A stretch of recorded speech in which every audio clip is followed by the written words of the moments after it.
Bapakku datang menyembahmu di sini. Ku percaya kau ada bagiku.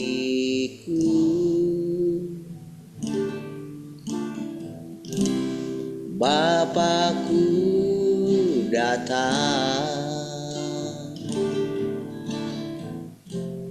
menyembahmu di sini. Ku percaya kau ada bagiku.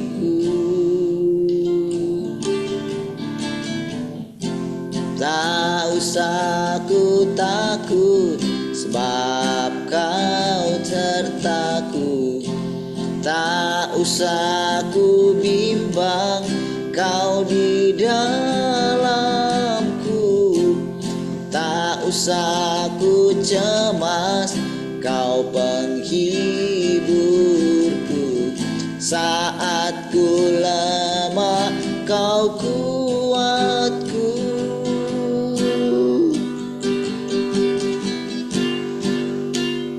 Ku nyanyi haleluya,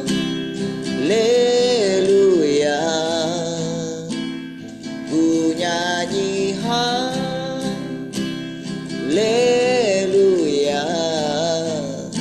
Sungguh kau hebat, ajaib perkasa perbuatanmu.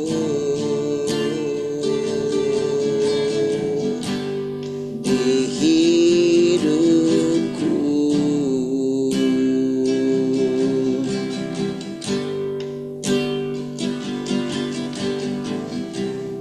Bapakku datang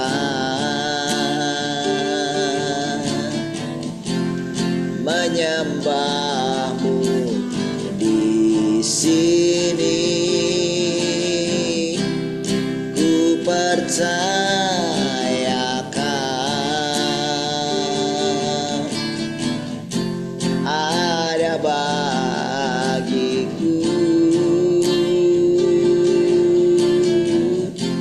Tak usah ku takut, sebab kau sertaku.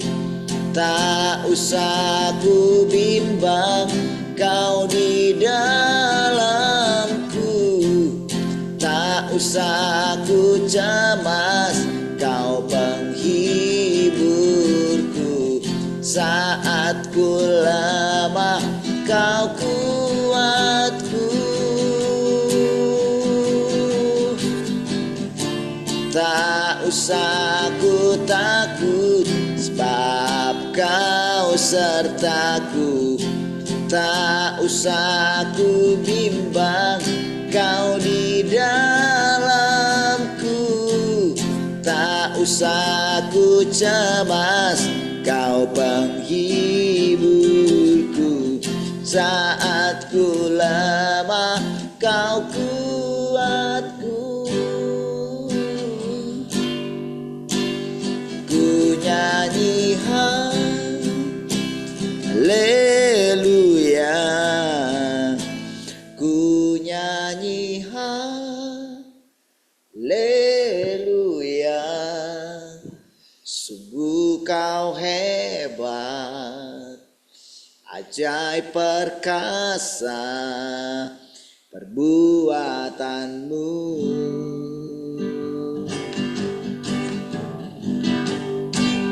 Ku nyanyi haleluya,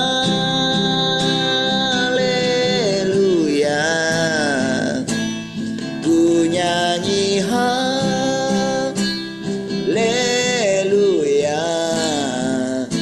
Sungguh kau hebat, ajaib perkasa perbuatanmu.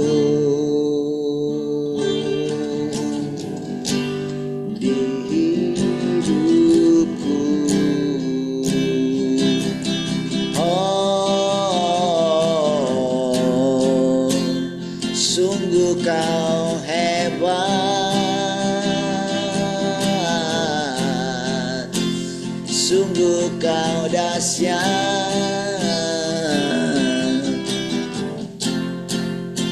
Terpujilah Tuhan. Oh,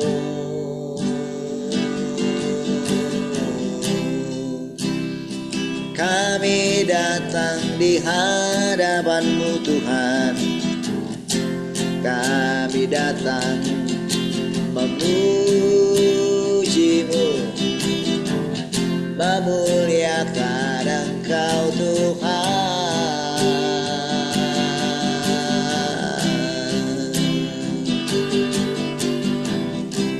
Kaulah kekasih hatiku,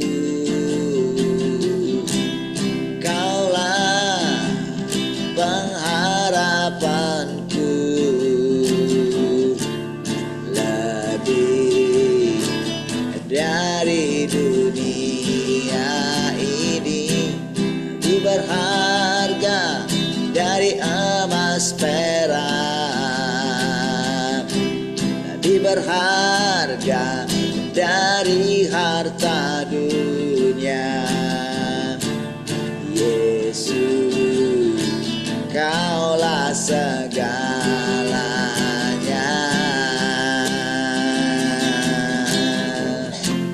Tak dapat jalan sendiri,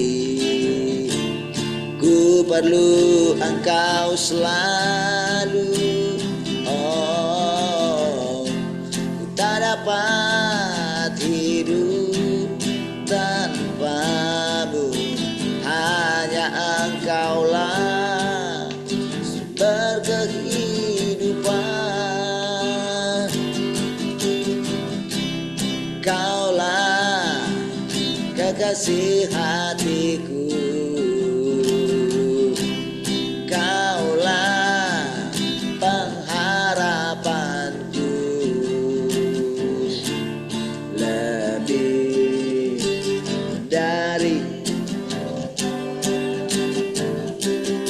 berharga dari emas perak,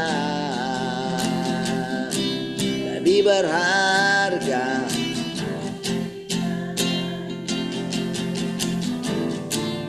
Yesus, Kaulah segalanya.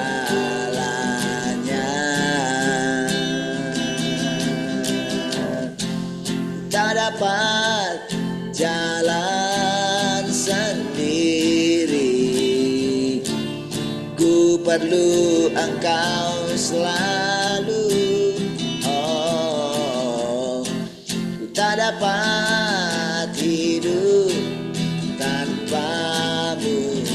Hanya Engkaulah sumber kehidupan. Ku tak dapat jalan sendiri, ku perlu Engkau selalu. Oh, ku tak dapat hidup tanpa-Mu. Hanya Engkaulah sumber kehidupan.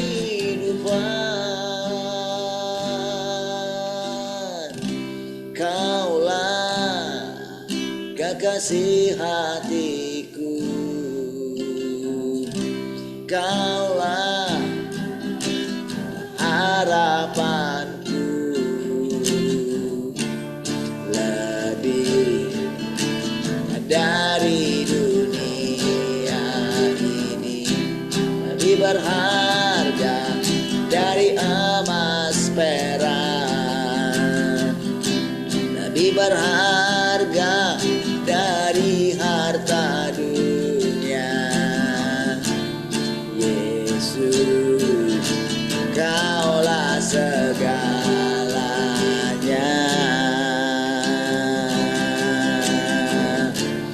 Yesus, Kaulah segalanya.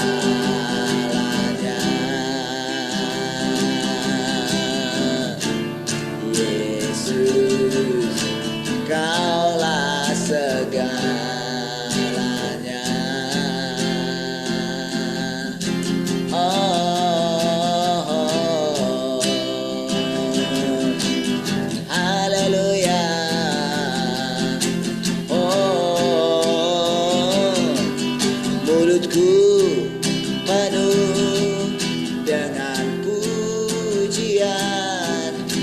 kepadamu, ya Yesus Tuhan. Sepanjang hari ku beri penghormatan kepadamu, ya Allahku. Tuhan, Kaulah pengharapanku, percaya hanya kepadamu,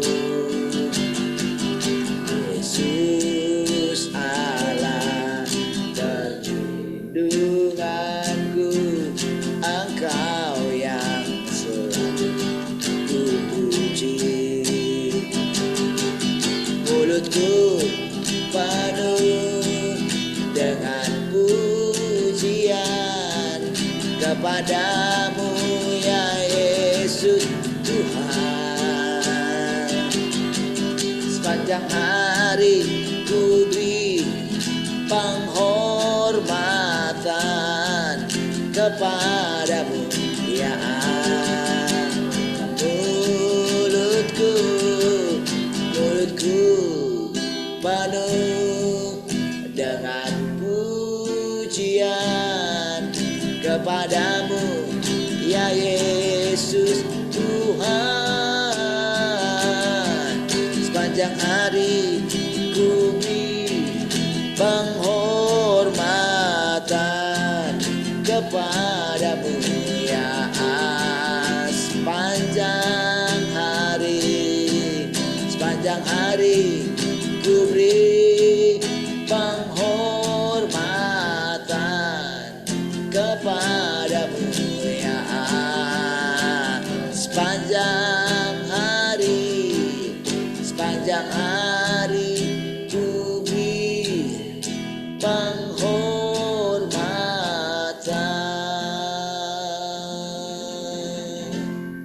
kepadamu, ya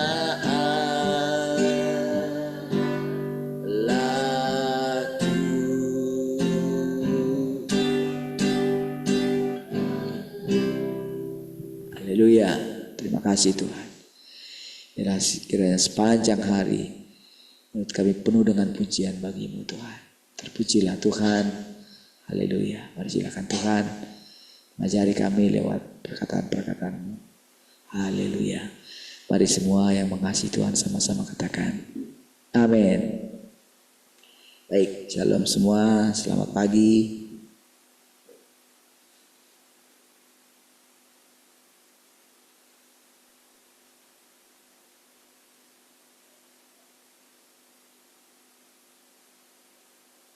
Shalom semua, selamat pagi.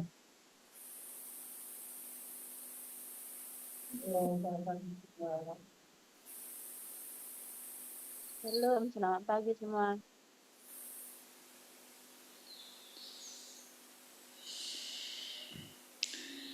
Baik.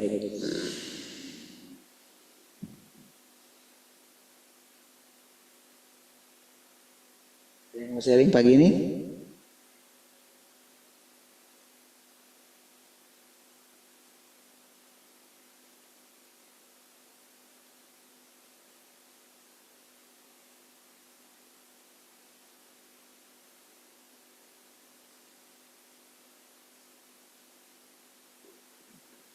Ya, silakan kalau ada yang mau sharing.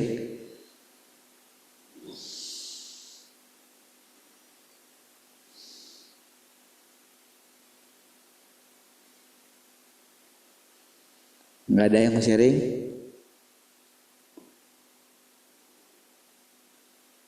Kami mau sharing? Matian mau sharing?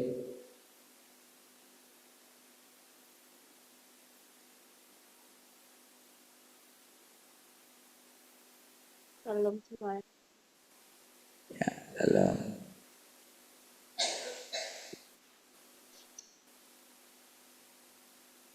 Shalom, bagaimana itu dipakai oleh apa perasaan kita mengikuti Tuhan selama ini ya.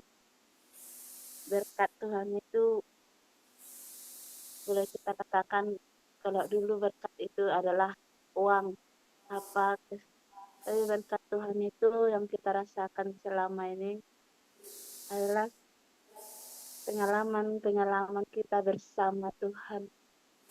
Terus bagaimana kita hari-hari untuk datang kepada Tuhan itu, dan Tuhan itu sendiri yang membuat perasaan-perasaan kita, ada yang dengan sukacita, ada dengan kesenangan apa gimana nggak kita katakan itu. Itu perasaan-perasaan yang kita dengan sungguh-sungguh datang kepada Tuhan itu, dia sendiri lebih sungguh-sungguh ya. Yang apa yang kita rasakan itu berkatnya itu berlimpah. Kalau selama ini dulu yang berkat itu ya ialah ya ibaratnya kalau kita kesehatan, kalau kita banyak duit, kalau kita ada jabatan itu berkat Tuhan gitu. Tapi kita luar biasa dipakainya. Berkat Tuhan itu adalah dengan Tuhan itu sendiri. Baru tahu selama ini kita kayak kemarin saya apa mendengarkan itu, selama ini pernah Bapak bilang kayak gitu, ingat umur gitu. Lama saya mengerti apa itu ingat umur, tak kira waktu pertama sekali saya dengar ingat umur katanya, ih Bapak ini kayak menjangkau kita mau gimana ya, pokoknya kayak gitu perasaan saya kalau tidak mengerti gitu kan. Tapi ternyata ingat umur itu di umur berapa kita bisa mengenal Tuhan itu gitu. Bagaimana kita merasakan Tuhan itu gitu. Iya ya, kadang orang sampai udah tua pun, sampai udah pergi pun tidak pernah merasakan Tuhan.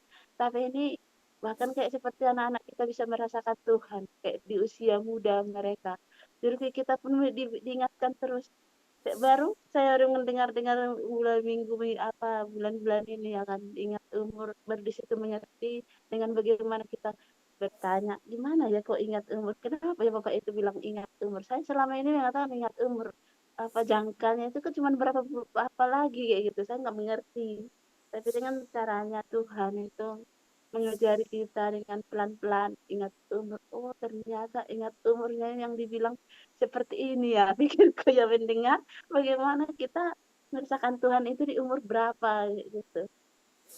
Itu kan kerinduan kita untuk bertanya kepada Tuhan dengan hati kita kayak si bilangnya kemarin itu berdoa untuk mengingat Tuhan itu. Jadi seperti itu kita mengingat Tuhan. Boleh kita rasakan dengan kesenangannya, boleh kita merasakan kelembutannya, boleh merasakan sukacitanya kalau kita tiap hari. Nah, selama ini 2 minggu ini saya diperhadapkan kayak gitu, ingat umur kayak gitu ya kan, saya diperhadapkan dengan seperti di PT, di apa di PT. Dan kemarin berapa kali saya ikutin teman saya, ibu-ibu kemarin pesta itu. Saya ibu itu bercerita, saya belum kenal, cuman karena mengenal 2 kali sama dia itu. Tapi kemarin dia curhat gitu ya kan. Selama ini ternyata ibu itu tegar, dan ternyata hatinya itu sampai ini.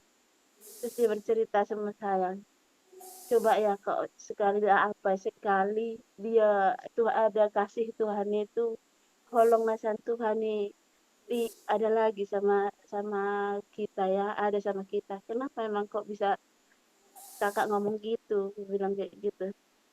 Ternyata sih dia sudah 7 tahun berpisah sama suaminya. Kenapa kenapa emang kok kayak gitu? Itulah masalah keluarga itu nggak bisa diiniin, dia bilang kayak gitu. Terus saya sering diperhadapkan kayak gitu, makanya mengerti saya kemarin itu ingat umur, ingat umur. Ternyata bersyukur bersyukur selama ini kita tahu, selama oh iya saya juga sudah pernah di posisi kakak ini gitu. Di posisi kakak ini susahnya untuk beradaptasi sama suaminya, padahal anak-anaknya sudah besar gitu, sudah besar, banyak lagi anaknya. Jadi sendiri udah berapa tahun kakak ditinggal, saya bilang. Udah 7 tahun. Itu pun eh, nggak pernah telepon apa gimana ya itu. Ah, susah kali. Kadang dia pun sampai ini. Jadi kadang menyan kalau ngecat Tuhan ini tinggal di awat deh katanya. Waduh, terus saya sharing bersama dia kayak gitu. kok bisa kamu bisa merasakan? Dulu pun apa ya, suami saya pun kayak gitu, diambang semua kayak gitu, bahkan keluarga pun bisa saya hadapi kayak gitu. Tapi dia lebih parah lagi ternyata dari pengalaman kita untuk dia gitu. Tapi selama sepanjang kemarin itu kami berpesta itu, kok saya dikejar terus ya, kenapa ya? Ternyata kerinduan dia itu untuk bisa merasakan Tuhan itu nggak ada kayak gitu. Ya apa, mau gitu merasakan Tuhan, tapi bagaimana caranya pun dia nggak tahu. Tapi karena kemarin kami di waktu kemarin pesta itu dia kejar gitu. Bahkan sampai kemarin pun ada teman saya di PT, iya ya Tuhan, aku bersyukur sekali dia bisa merasakan Tuhan. Pengalaman-pengalaman bersama Tuhan itu bisa saya ternyata kasih Tuhan itu sungguh luar biasa bagi kalau kita mengikuti Tuhan itu akan pulih segala pengalaman-pengalaman yang sungguh gak mengharukan gitu. Ternyata lebih terhad, lebih padat dia untuk menghadapi segala-galanya tuh untuk masalah keluarganya. Kok berapa kali aku 2 minggu ini ya saya berhadapkan Tuhan untuk kayak gitu ya. Pikir kemarin saya cerita lah sama dia untuk sharing bagaimana kita berharap kepada Tuhan itu akan mengalir semua. Untuk mengalir semua bagi keluarganya pun bisa datang semua. Ah, emang susah hanya nggak bisa pulih kayaknya.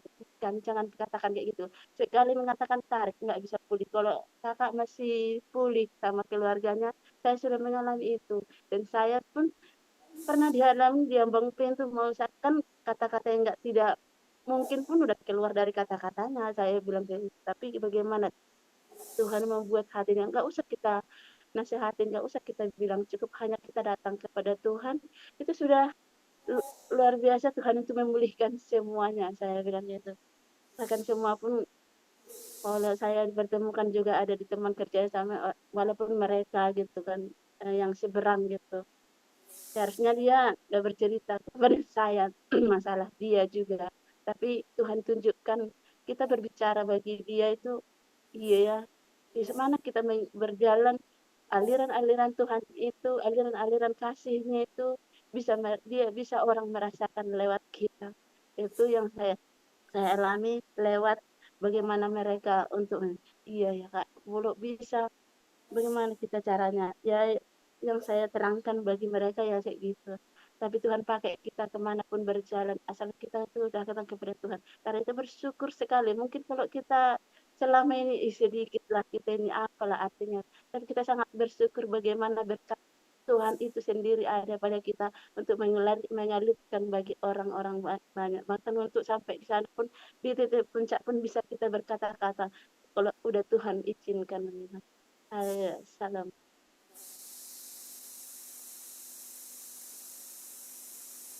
Baik, itu Tuhan ya.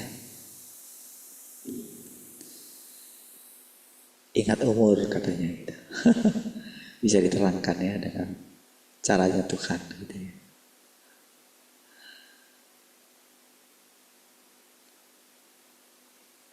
Karena memang dari segi apa ya, dari segi umur kita gitu kan, sudah harusnya kita kembali sama Tuhan gitu. Ya kan, rasakan Tuhan, mengalami Tuhan gitu ya. Hanya ketika diperhadapkan dengan seperti itu ya, di situ kita apa ya,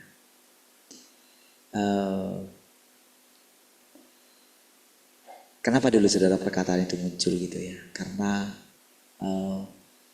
saya suka memperhatikan saudara, orang yang sudah umurnya berapa gitu ya, belum selesai dengan dirinya gitu ya, harus terus mencari apa ya gitu ya, apalagi yang dicari sih gitu ya. Padahal kan harusnya kan lewat pengalaman hidup, misalnya kalau sudah 60, 70 gitu ya, apalagi yang mau dicari gitu. Jadi kalau memperhatikan seorang gitu ya, apalagi kalau seorang hamba Tuhan gitu ya, sudah usia segitu tapi masih gimana ya,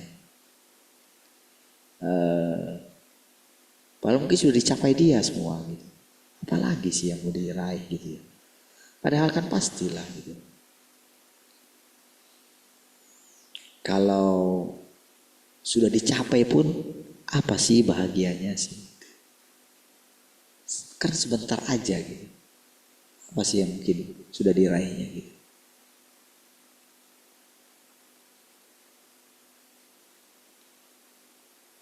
Ketika kan dunia ini itu kan menjadi pembelajaran bagi kita. Kan kita bisa melihat juga orang yang paling tinggi mungkin posisinya di bangsa ini, seorang presiden gitu kan. Kita perhatikan gitu.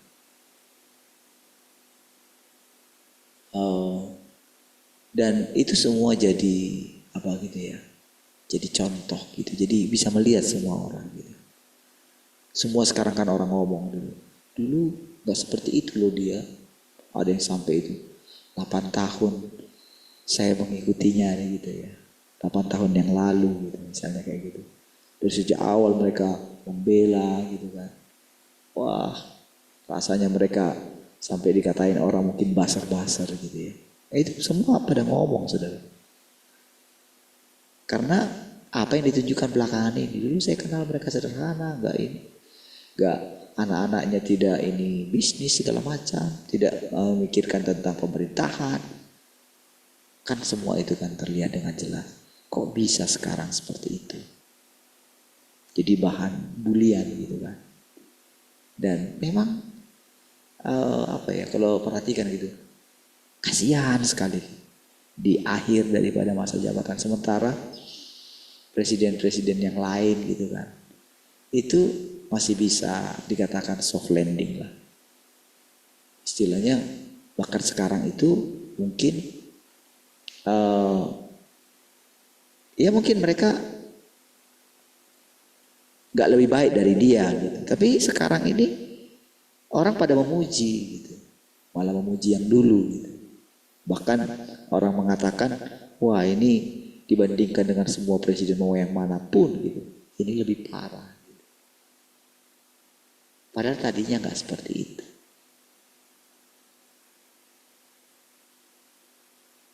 Ada satu bagian firman Tuhan bilang begini kan, justru kalau manusia itu diberikan kasih karunia terus, diberikan mungkin kemudahan-kemudahan, berkat-berkat atau apa saja, justru watak mereka tidak akan pernah berubah gitu.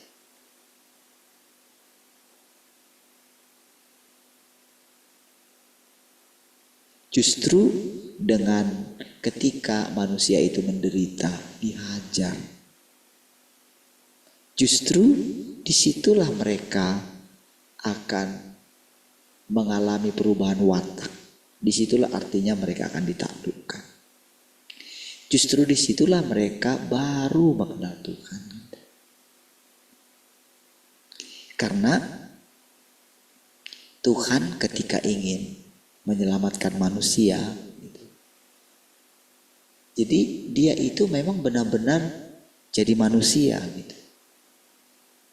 Dan dia itu justru lahir sebagai manusia yang miskin gitu. Iya. Justru dia itu menyelami kehidupan. Justru dia mendatangi orang-orang mungkin yang paling berdosa gitu. Kan bahkan sampai di atas kayu salib itu pun kan dia itu bagaimana dia itu bisa mendengarkan orang yang paling berdosa pada waktu itu, saudara. Dan dia kan menanggung semua dosa umat manusia. Kalau menanggung itu, saudara, kalau Tuhan itu melakukan firman ya saudara, dia nggak pernah main-main saudara, dia nggak bersandiwara. Jadi ketika dikatakan dia disalibkan, makanya saudara, sebetulnya istilah Tritunggal itu tidak ada katanya gitu. Nggak ada itu istilah Tritunggal gitu. Dalam Alkitab itu nggak ada istilah Tritunggal. Maksudnya apa saudara?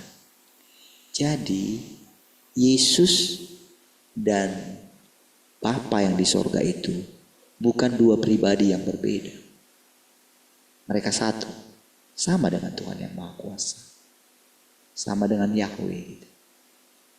Yesus itu bukan anaknya Yahweh gitu.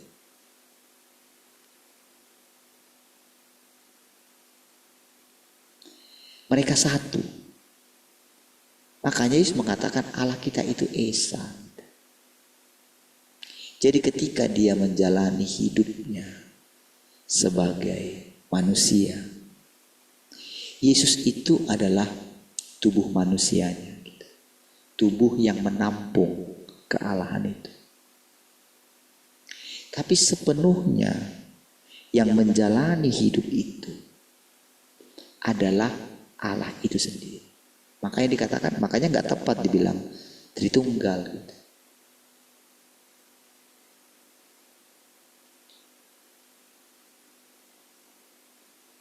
Jadi ketika dikatakan dia anak itu, jadi itu adalah untuk membuat satu perbedaan gitu. Jadi nggak ada misalnya Roh Kudus itu jadi sebagai seorang ibu apa gitu. Sebetulnya itu istilah nggak tepat, tapi di satu sisi itu bisa menolong kita memang. Karena memang kan bagaimana manusia itu menciptakan laki-laki dan perempuan gitu. Nah, jadi sebetulnya ketika diciptakan itu, mereka itu tidak ada, saudara, perbedaan gender gitu. Tidak ada namanya bahwa pria itu kepala bagi perempuan gitu. Bukan. Itu untuk menjalani kehidupan sebagai manusia saja. Itu sebagai satu peraturan.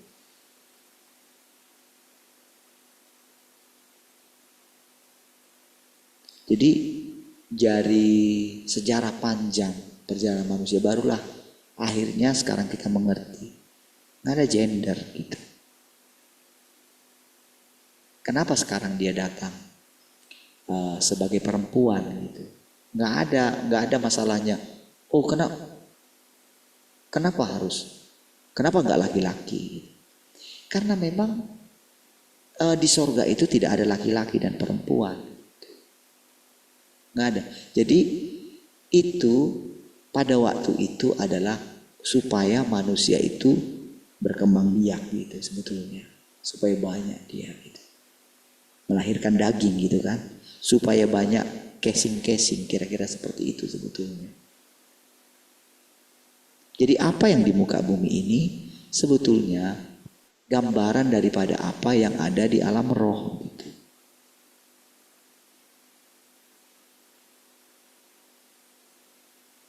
Jadi setiap ada kelahiran gitu.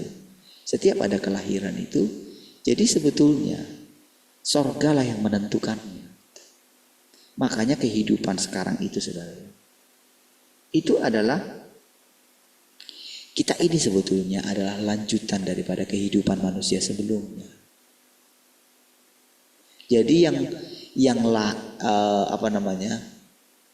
tubuh yang kita pakai ini gitu ya. Tubuh yang kita pakai itulah daging gitu. Jadi daging yang kita hidupi ini adalah daging yang dimasukkan roh Allah. Jadi gambaran ketika ditiupkan rohnya Allah itu gitu ya kepada Adam itu. Jadi itu adalah setelah itu nantinya itu. Maka arti daripada ditiupkan roh Allah itu adalah di alam roh itu kita itu dimasuki lagi satu kehidupan yang baru gitu. Tapi yang sudah ada sebelumnya. Seperti itu terus berlanjut, saudara. Karena kan ketika diciptakan para malaikat itu kan mereka roh. Coba kita belajar pelan-pelan gitu ya. Nah, makanya saudara, setiap zaman itu saudara, manusia itu menjalani satu kehidupan. Jadi makanya orang-orang yang sudah, kenapa dikatakan itu Akan berhubungan nanti semua dengan apa yang dikatakan oleh Tuhan gitu. Makanya perkataan-perkataan Tuhan itu kalau sudah ikutin gitu ya, misalnya dari yang di dalam Injil pun apa yang dikatakan oleh Tuhan Yesus gitu ya. Perkataan-perkataan dia itu perkataan yang apa ya? Perkataan-perkataan yang hidup terus gitu.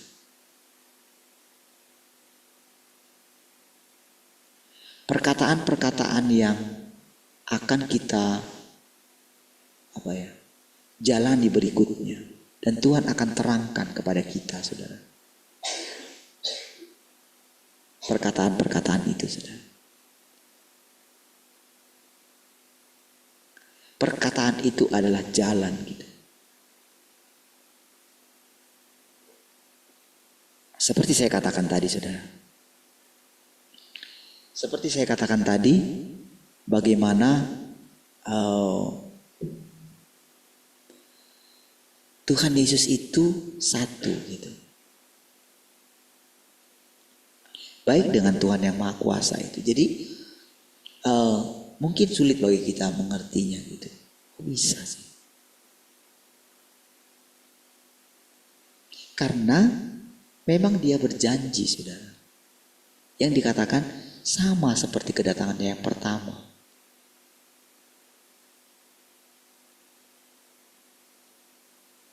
Disitulah, Saudara, sekarang ini, Saudara, nanti Saudara akan mulai begini ya. Mulai akan melihat bagaimana benar-benar ketika Saudara sudah mengakui, Saudara sudah mulai percaya ya, menerima Tuhan yang Maha Kuasa itu ya, sudah datang ke muka bumi ini.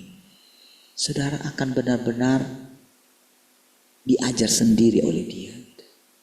Langsung gitu. Seperti tadi kan pengalaman yang tadi gitu ya. Iya. Kenapa kita itu sulit, Saudara? Kenapa baru sekian lama kok gak ngerti apa maksudnya itu gitu. Saudara, kalau saya bandingkan gitu, makanya kadang-kadang Saudara kalau saya bicara sama Saudara itu ya, saya itu bisa apa namanya ya, cepat sekali rasanya mengerti gitu.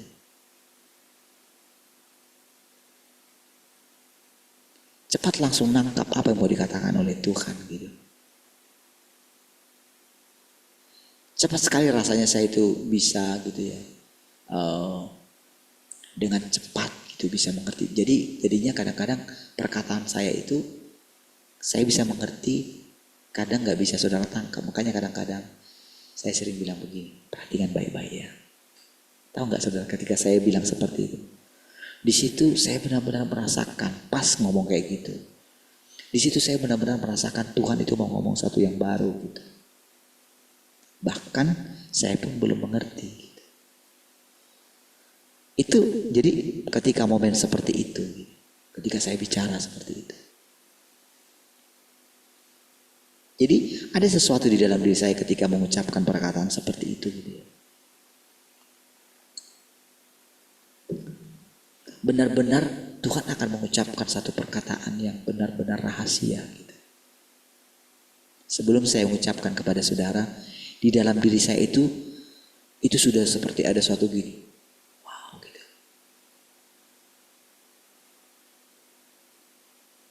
Dan ketika sudah sampai pada perkataan seperti itu, saya seperti merasakan gitu, si jahat ingin mengambil firman itu gitu, dari mungkin kita itu tidak memperhatikannya dengan baik gitu. Makanya ketika Saudara, apa sih maksudnya sih? Masa sih kayak gitu? Padahal Saudara, ketika dibilang tadi, masa dibatasi umur kita? Lah, berarti kan yang selama ini ada perkataan-perkataan yang lain, hidup selama-lamanya itu berarti lupa dong. Seolah-olah itu kata-kata, seolah-olah kita itu tidak mempercayai kalau firman Tuhan mengatakan orang hidup akan hidup selama-lamanya. Orang yang mati aja bisa hidup. Jadi hidup dia. Dari mana kita mengerti orang mati itu hidup? Bagaimana cara menjelaskan itu? Kapan mereka hidup? Di mana mereka hidup? Ya kan? Apa artinya hidup? Artinya hidup itu kan adalah ya seperti kita ini hidup sebetulnya, karena itu untuk bahasa kita.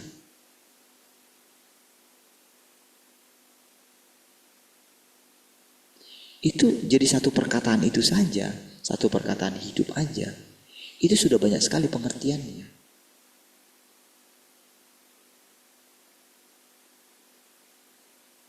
Tapi lebih sederhananya kan, kita itu hidup selama-lamanya itu kan, kita akan terus hidup walaupun kita sudah mati. Artinya apa? Kita akan dikasih casing lagi gitu.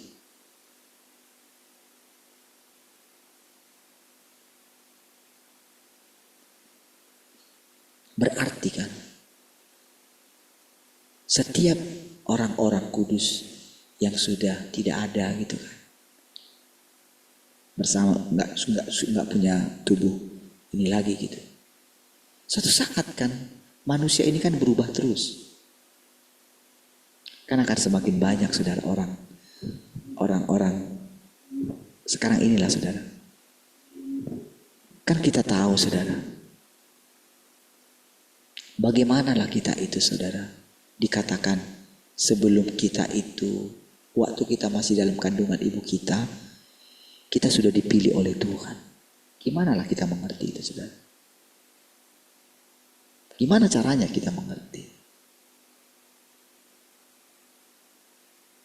Gak akan ngerti kita saudara, kecuali kita mulai menerima dan mempercayai bahwa Tuhanlah yang berfirman. Saudara, bukankah dikatakan saudara, kehidupan itu berlanjut terus gitu. Berarti kan saya ini gitu, ketika saya itu dipilih oleh Tuhan, ketika orang tua saya mengatakan hal itu, oke? Tetapi kan berarti saya ini adalah kehidupan dari sebelumnya. Kan itu kan?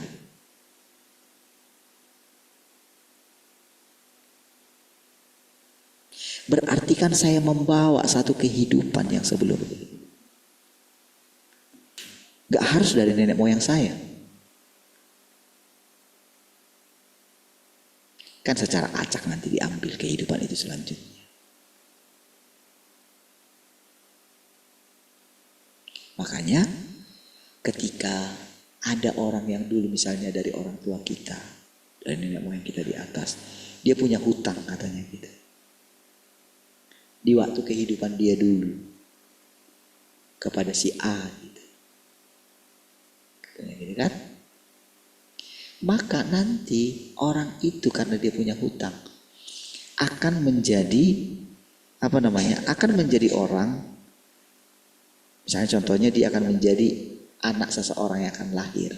Sementara si ini yang ini di anaknya si dia ini akan menjadi seperti dia, jadi rohnya yang dimasukkan supaya nanti dia bisa bayar utangnya. Dia menghabiskan lah gitu. Akhirnya. Sampai nanti sudah selesai hutangnya. Habis itu, sudah sadarlah dia. Oh, aku sudah ini sama orang tuaku. Sudah berdosa terhadap orang tuaku. Barulah berhenti, saudara. Jadi si anak ini menghabiskan. Daripada yang tadi si ayahnya ini adalah orang yang berhutang di masa lampau.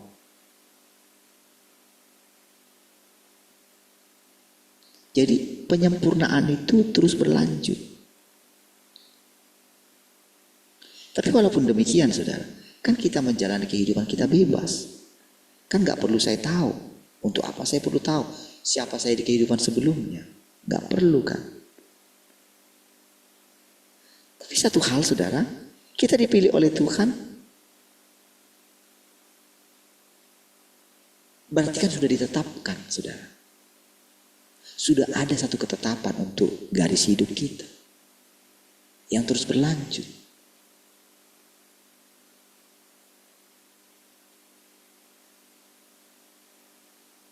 Makanya saudara, ada hal-hal nanti saudara yang dimana kita itu pada akhirnya harus begini saudara.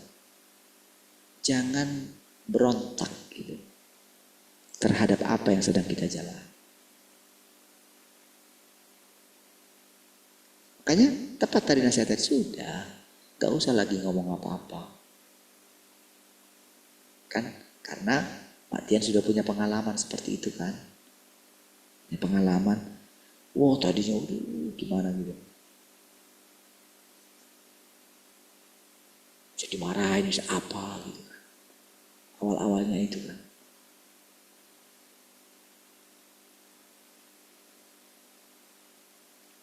Kan juga saudara pada akhirnya saya juga demikian kan. Setelah rasanya mau ingin mengubah orang. Tapi saya coba perhatikan. Benar-benar saudara rasanya itu dari awal-awal sampai berapa tahun itu. Sampai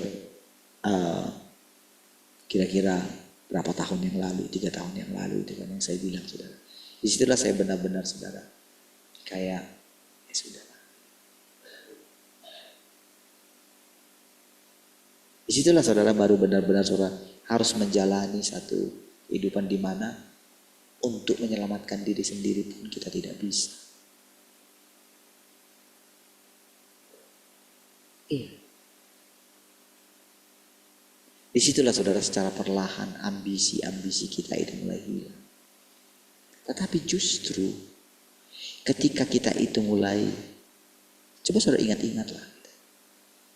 Kan datang kepada Tuhan itu sekarang itu rasanya kan menjadi lebih mudah kan.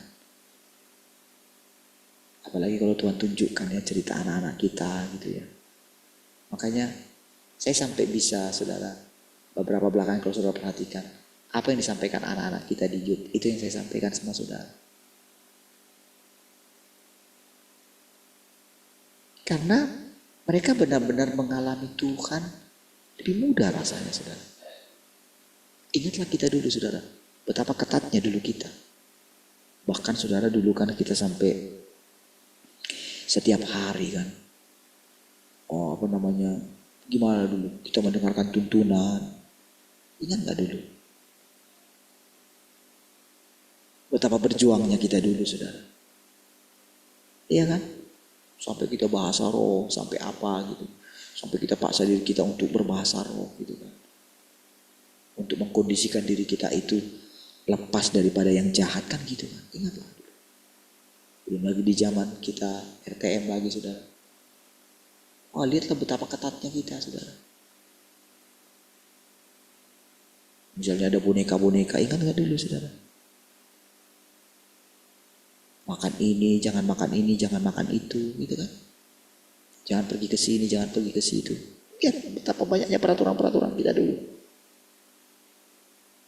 Iya kan? Itu saudara kalau mereka yang masih ngeroh itu saudara, itu masih lebih ketat lagi saudara. Iya. Kita jalan. Tapi coba kita lihat anak-anak kita sekarang. Dulu kita sudah sampai nggak bisa nonton ini, nggak bisa nonton itu kan gitu kan. Nggak bisa lagu-lagu dunia kan gitu kan. Tapi kita lihat bagaimana anak-anak kita dengan mudah ketika mereka itu nyata sekali loh saudara. Anak-anak kita ini. Ketika mereka berkhotbah itu, ketika mereka ini. Itu saya benar-benar ini. Itu. Di usia mereka yang sangat muda.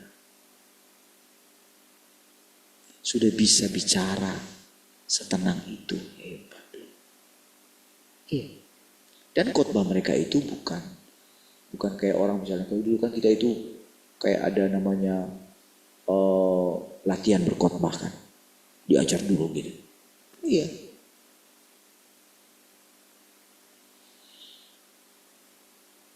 Ada lomba berkhotbah dulu kita kan? Ingat gak?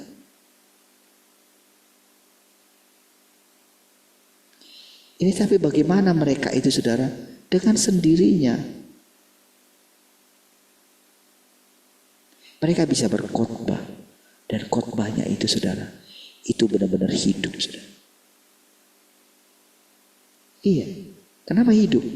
Pengalaman. Misalnya ketika mereka bilang, tetaplah berdoa. Mereka bisa jelaskan. Oh, nggak perlu mereka harus lihat dari Google apa arti doa. Dulu kan kita kayak gitu. Doa artinya berasal dari bahasa ini. Dulu kan kayak gitu. Ingat dulu kalau kita khotbah FA dulu, kan ada kan panduannya gitu kan. Kadang-kadang kan disertai yang kayak gitu, doa berasal dari ini. Atau misalnya ketika mengajar tentang baptisan gitu. Baptisan berasal dari baptisu, kan gitu-gitu kan. Apalah gunanya? Hanya seremonial. Orang tidak benar-benar mengerti. Kalau dia dilahirkan dari roh. Gak ngerti dia kan. Karena apa? Itu aja. Baptisan harus ditenggelamkan. Jadi mereka hanya melakukan yang lahiriah. Sampai-sampai mereka mengembangkan. Oh nanti kalau dia ngambang dia. Kan waktu yang lalu kan ada seperti itu saudara. Jadi ketika dibaptis bisa ngambang kayak gitu. Sampai orang merasa gitu. Oh dulu aku belum sah baptisnya gitu. Dibaptis berapa kali. Ada yang sampai ketika ke Israel gitu kan. Oh supaya sah. Seperti Tuhan Yesus dibaptis di Sungai Yordan gitu kan.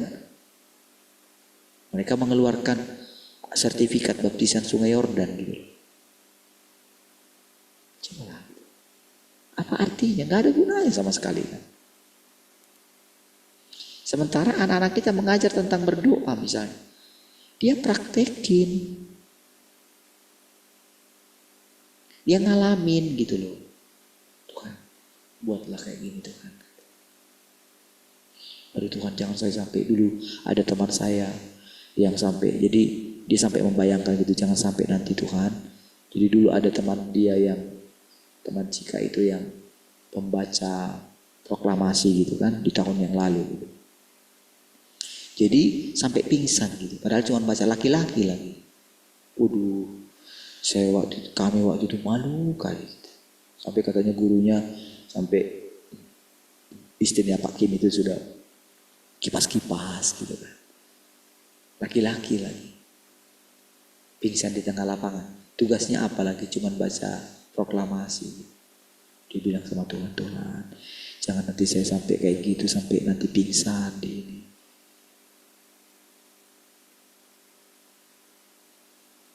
Buatlah nanti cuacanya kayak gini Tuhan. Dalam keadaan lemah tubuh gitu.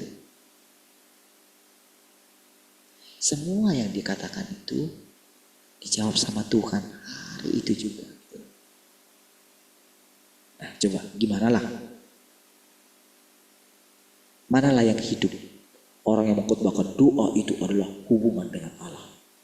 Tahu apa arti hubungan? Oh, apalah gunanya itu? Ya kan?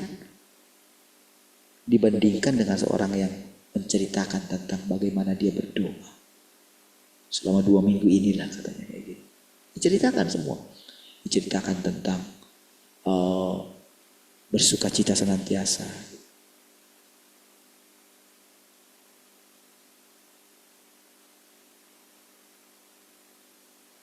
Dia yang mengalami misalnya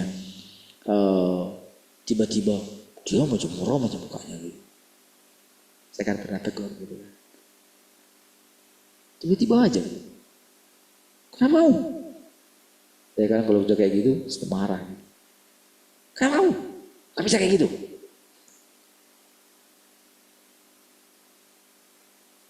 Jadi diajarin tentang ayat itu. Dipraktekin sama dia. Lalu mengucap syukur dalam segala hal. 3 topik itu saudara. 3 tema itu ya. 3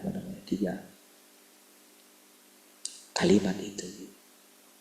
Dia bisa ngalami dan itu dialaminya langsung gitu. Maksudnya itu tiga-tiganya langsung gitu. Ternyata bertalian satu dengan yang lain.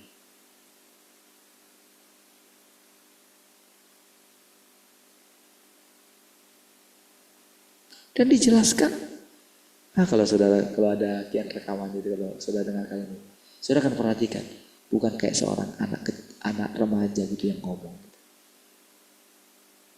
Kata-katanya gitu ya. Kata-kata yang teratur ketika dia cerita itu gitu. Dia cerita juga tentang firman Tuhan itu. Kan doa itu kan begini. Iya, jelaskan semua. Apapun yang kita hadapi, misalnya kita hadapi begini gitu. Iya.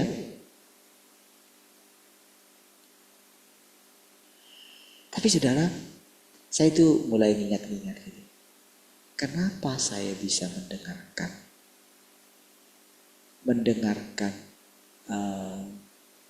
kenapa saya bisa mendengarkan dia berbicara seperti itu dan saya ceritakan sama saudara sekarang gitu. Itu karena saya itu begini saudara. Belajar merendahkan diri gitu. Karena saya tahu Tuhan bisa pakai siapa saja. Iya. Disitulah benar-benar saudara. Itu semua kita tanpa sadari loh saudara. Jadi di dalam pikiran saya kalau tadi Mak Tian bilang tentang berkat itu ya. Itu satu berkat gitu.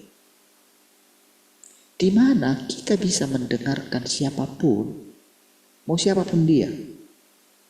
Kan sudah saya sering cerita sama saudara. Si ini mungkin yang saudara mungkin, untuk apalah dengarkan orang-orang itu gitu. Tapi tahukah saudara, dengan kerendahan hati saya itu pernah mengalami seperti ini saudara. Saya nggak tahu gitu ya. Itu benar-benar saya ketika mendengarkan. Jadi kadang-kadang kan karena saya suka ini mendengarkan firman Tuhan seperti itu gitu ya. Sebentar ya.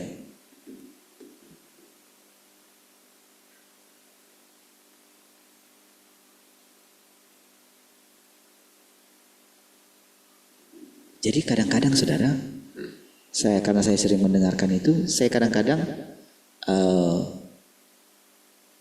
saya taruh saja saudara perkataan misalnya pembahasan gitu ya. Misalnya kayak Rocky Gerung lah salah satunya gitu ya. Nanti ada banyak yang lain gitu ya, yang saya coba dengarkan gitu. Dimana nanti di sebelum-sebelumnya mereka bertengkar, mereka menyalahkan si ini, saling ini adu pendapat lah gitu ya. Saya ikutin terus gitu. Si ini kayak gini, di masa lalu dia kayak gini. Tapi sekarang kok jadi kayak gini ya? Kok dia bisa kayak gini? Dan saya dengar betul juga ya pembahasannya, betul juga. Saya coba telah dari berbagai macam sisi. Si orang yang ini, si orang yang ini, banyak gitu. Tapi tahukah saudara? Pernah itu beberapa kali lah itu. Saya ketika dengarkan itu benar-benar seperti ketika saya mendengarkan khotbah gitu. Maksudnya apa saudara?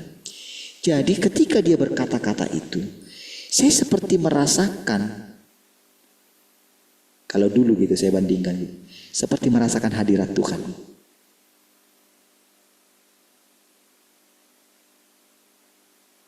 Kan dulu kan, misalnya kan kita suka misalnya, kalau saudara dengarkan saya misalnya, ketika nanti saudara misalnya putar ulang gitu ya, atau apalagi kalau saudara dengarkan di headset gitu ya, tanpa lihat orangnya gitu kan saudara bisa merasakan seperti Tuhan yang bicara kan.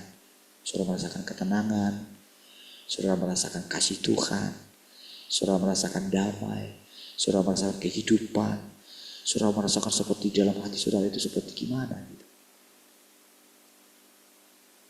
Itu kan karena saudara itu tidak lagi mempedulikan siapa yang bicara, tapi engkau fokus sama Tuhan. Engkau menerima saya gitu. Istilahnya melupakan misalnya entah siapa saya gitu. Tapi yang saudara dengarkan itu adalah satu perkataan. Saudara kesampingkan dulu entah itu benar atau salah. Kesampingkan dulu itu kan. Kesampingkan dulu entah siapa saya. Entah saya pernah mungkin menyinggung saudara atau apa gitu, kesampingkan dulu gitu. Ketika saudara mendengarkan itu kan, saudara akan merasakan aliran-aliran air hidup. Bukankah seperti itu? Nah, tapi anehnya saudara, ketika saya mendengarkan, mereka siapa? Jauhlah saudara dari yang namanya hamba Tuhan atau apa. Bahkan si Rocky Gerung disebut dia sebagai ateis kok. Sebagai free thinker, bayangin. Belum lagi, padahal dia kan Kristen kan. Ketika dia tidak mau pakai agama, itu kan, oh sampai kamu kan tinggal di negara Pancasila, tahu nggak sila itu seorang, kalau nggak salah itu kayak ustadz yang ngomong itu. Ya sekedar itulah, pokoknya dia dari inilah kalangan ulama lah. Itu di TV gitu. Kamu kan tinggal di negara Pancasila. Pancasila itu kan ketuhanan yang Maha Esa. Kamu harus punya Tuhan dong. Oh, rasanya sekarang dia kan kayak diska gitu. Dia bilang kayak gini. Kira-kira kalau hak itu bisa kita gunakan, bisa tidak enggak?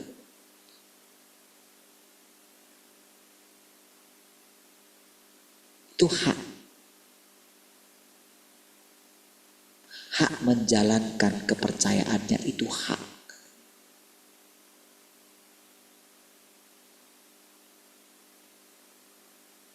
Bukan kewajiban. Hak. Ketika dia terangkan itu saudara, itu benar-benar saudara si ulama itu saudara benar-benar rasanya itu kayak tersekak gitu saudara. Dan kalau saudara dengarkan selanjutnya, kalau saudara bagaimana dia berbicara di bagian yang lain gitu. Dia bukan sedang tidak mengakui Tuhan. Justru dia mengakui Tuhan dalam hidupnya.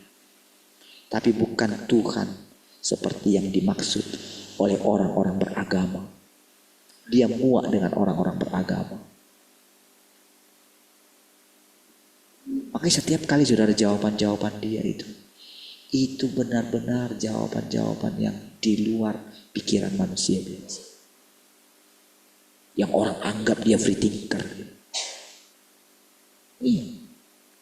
Dan itu saudara, itu sampai heran orang, sampai dipikirnya orang dia itu kayak dukun gitu. Karena apa yang dikatakan dia, apa yang dianalisa dia, semua betul. Kejadian, beberapa kali kejadian saudara. Termasuk yang si Airlangga itu mengundurkan diri.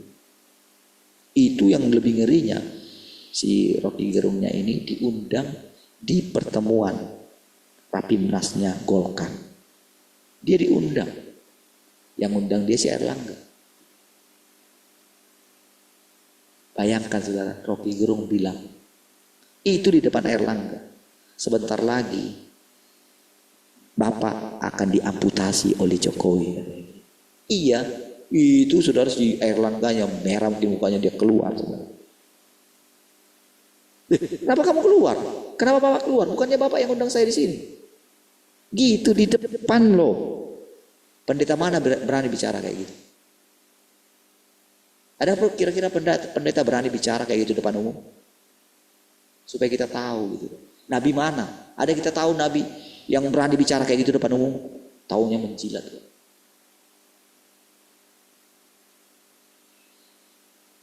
Tapi dia berani ngomong dan kenyataan saudara.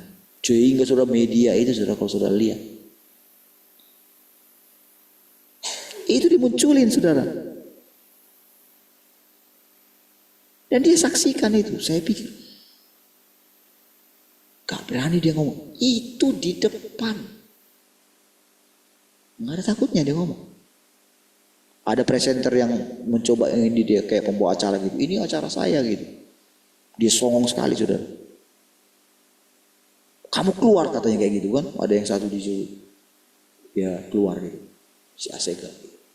Suruh dia keluar gitu kan si Aiman itu sudah merasa itu panggungnya dia. Saya di sini pembawa acara.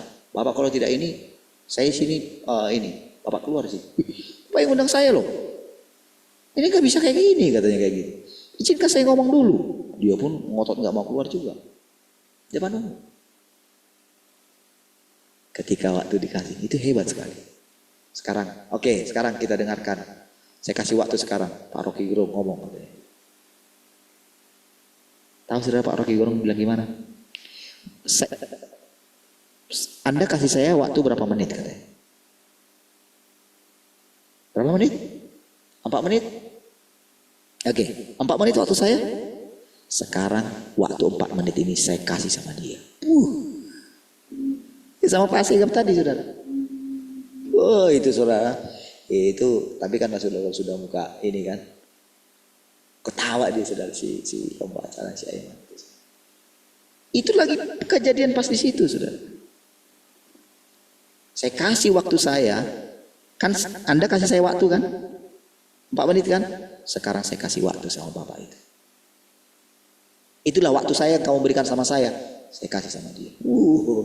Itu saudara.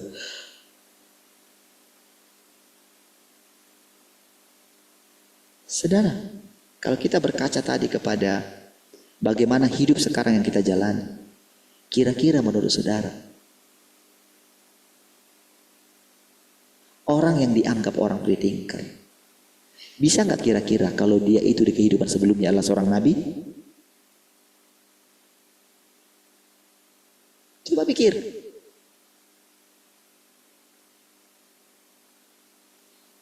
Coba pikir ulang. 15 tahun ketika orang bilang sama dia, apa yang kamu sudah buat? Apa yang kamu sudah buat negara? Kamu cuma tahu ngomong. Apa yang sudah kamu kasih untuk negara katanya? 15 tahun saya mengajar di UI, dia bilang. Saya buat itu apa namanya itu kayak fakultas-fakultas baru. Bilang dia, saya ngajar ini, yang bahkan belum pernah ada di universitas itu, di UI. Saya buat, ngajar mereka. Tapi tahu kalian, saya tidak pernah ambil honor saya. 15 tahun.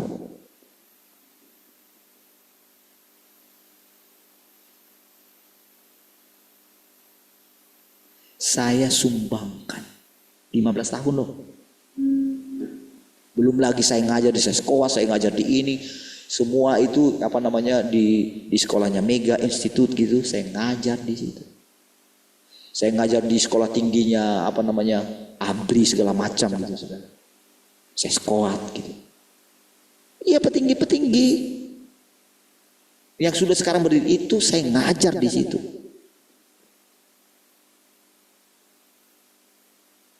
Wah, itu sudah orang tua terdiam.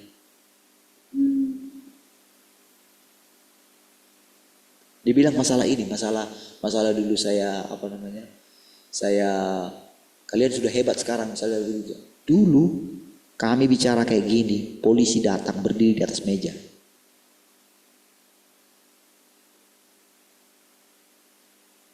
Sekarang gini saudara.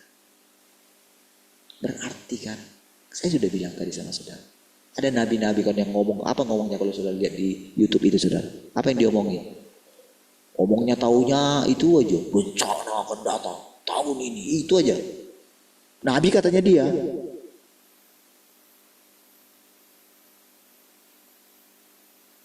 Ya kan? Tapi yang dikatakan dia betul enggak? Tuhan sudah mau datang. Bersiap-siap, akan ada 3 tahun kegelapan. Gak usah dia ngomongin lah. Memang bencana akan datang terus kok. Gak usah ngomong, tahun depan ada kegelapan gitu. Ngapain harus ngomong kayak gitu? Tapi coba yang saya ceritakan tadi saudara. Kalau dia mengatakan, itu ada beberapa kali, bukan hanya yang satu itu saudara. Mengenai si BLT itu. Yang jadi ketua ini. Itu yang di acaranya si Aiman itu saudara. Jadi menurut Pak Rocky, itu kayak di itu dia saudara. Siapa nanti yang jadi ketuanya Golkar? Iya, itu nyata sekali saudara. BLT. Iya. Dari mana? Siapa BLT? Udahlah siapa bilang lagi. BLT tuh, diterangin lagi. BLT. Yang suka ngasih BLT. Ya? Siapa itu? Oke, dia kan nggak mau kan, nggak mau mengucapkan gitu sih. Ayo, B itu apa? Jadi si presenter nggak mau bilang namanya kan. Lalu dibilang dia, tanya sama yang satu, si Bahlil gitu kan. Jadi sudah langsung tahu gitu kan. Lalu catat ya katanya, tanggal sekian, si Aimannya bilang kayak gitu. Rocky Gerung ngomong kayak gini, catat ya. Itu loh saudara. Itu di depan umum, catat ya, tanggal sekian, bulan sekian, tahun sekian. Rocky Gerung bilang yang akan nanti jadi ketua Golkar adalah BLT katanya kayak gitu. Disebutin namanya. Betul saudara. Iya.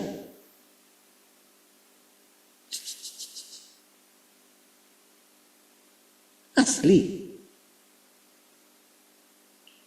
Tapi saudara dia slow aja. Dia itu hanya pakai. Jadi apa yang saya bilang ini saudara sama saudara ya. Ketika saya ngajar kayak gini gitu ya. Itu benar-benar seperti diterangkan dia pakai bahasa. Pakai kalimat gitu. Yang bisa diajarkan dibuat kurikulum saudara. Bayang. Cara berpikir itu saudara. Ketika saya mengatakan sama saudara. Ketika misalnya saya ngomong sama saudara. Perhatikan baik-baik. Di dalam pikiran saya ini saudara. Saya gak tahu dari mana. Tapi itu Tuhan. Bagaimana prosesnya itu. Bagaimana dia menundukkan pikiran saya. Dia bisa jelaskan dengan kata-kata saudara.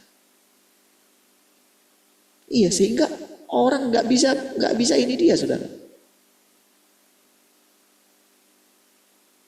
Itu saya ada beberapa banyak yang saya dengarkan itu saudara.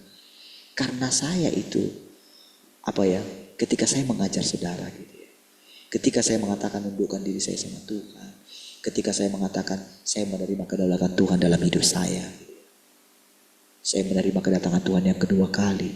Tahu gak saudara? Ada banyak di sini saudara. Dalam pikiran kita ini saudara. Kayak diajar Tuhan langsung saudara. Gimana saya menjelaskan sama saudara? Tapi Tuhan buktikan melalui anak-anak kita. Kan melalui cerita-cerita saudara juga. Saudara diajar sendiri kan.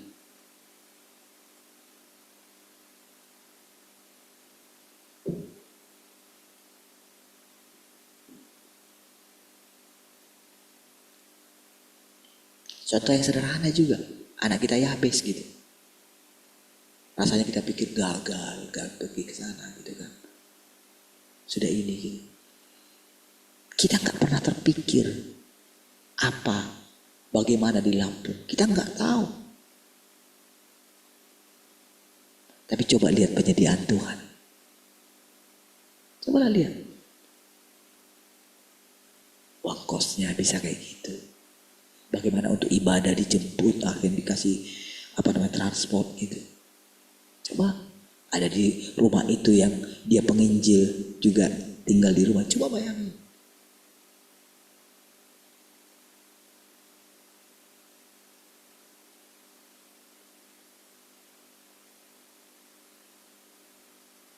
Bagaimana dia bisa beribadah di situ? Bagaimana? Saudara, kita melihat banyak hal saudara. Dalam perjalanan kita melihat.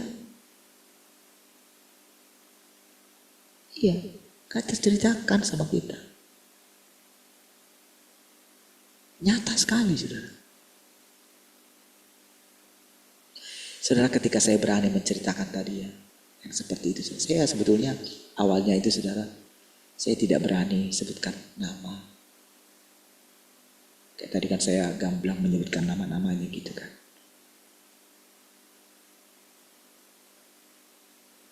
Iya kan?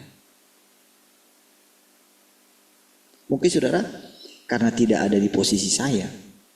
Saudara kan tidak ngerti cerita itu semua tadi. Tapi ketika saya ceritakan coba lihat arahnya kemana. Ketika saya ceritakan tadi si Rocky Gerung tadi. Bukankah dia yang benar sebetulnya nabi? Oh karena dia bukan orang Kristen. Lalu kita katakan karena dia menyandang gelar pendeta gitu. Buktinya dia berani ngomong, saya sudah katakan di depan Pak Erlangga itu dia ngomong, bayangin. Merah lah mukanya dia ngomong kayak gitu. Sebentar lagi Bapak akan diamputasi oleh Jokowi. Ada rekamannya, saudara lihat.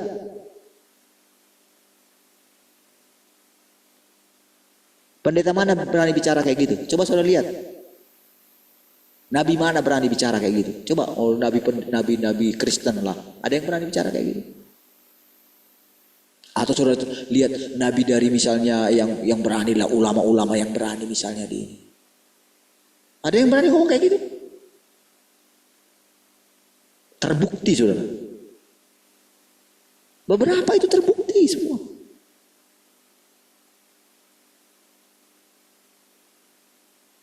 Tapi dia nggak mengawang-awang, saudara. Dia mengatakan, oh saya dapat dari Tuhan, kayak nggak ada ngomong kayak gitu. Coba saudara lihat yang di podcast yang berani ngomong, Tuhan bilang kayak gini, gak kejadian. Tapi orang masih menganggap dia nabi gitu. Masih terus dia ngomong kayak gitu. Dulu zaman Taurat udah dilempari itu saudara, zaman perjanjian lama. Karena dia ngomong, demikianlah firman Tuhan. Masih banyak pengikutnya sampai sekarang.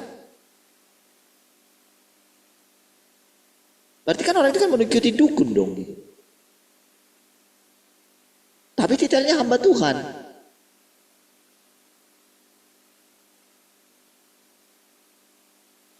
Kalau sudah nggak tepat, ya harus berhenti ngomong.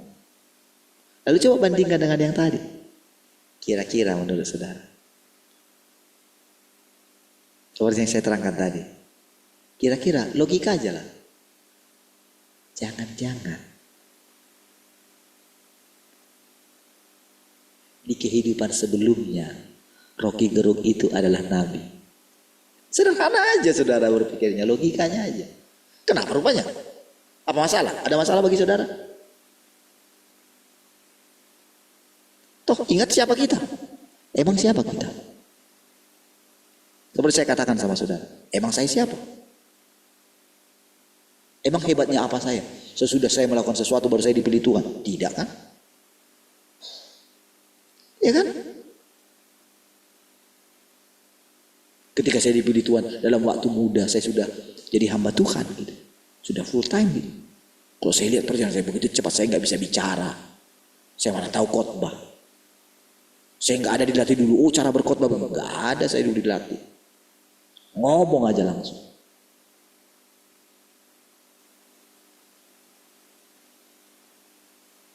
Dan setelah itu saudara, wah dipercaya saudara. Berarti kan kalau saya dipercaya misalnya khotbah di tempat-tempat yang ini gitu kan, dapat jadwal banyak gitu kan, berarti kan namanya dipercaya.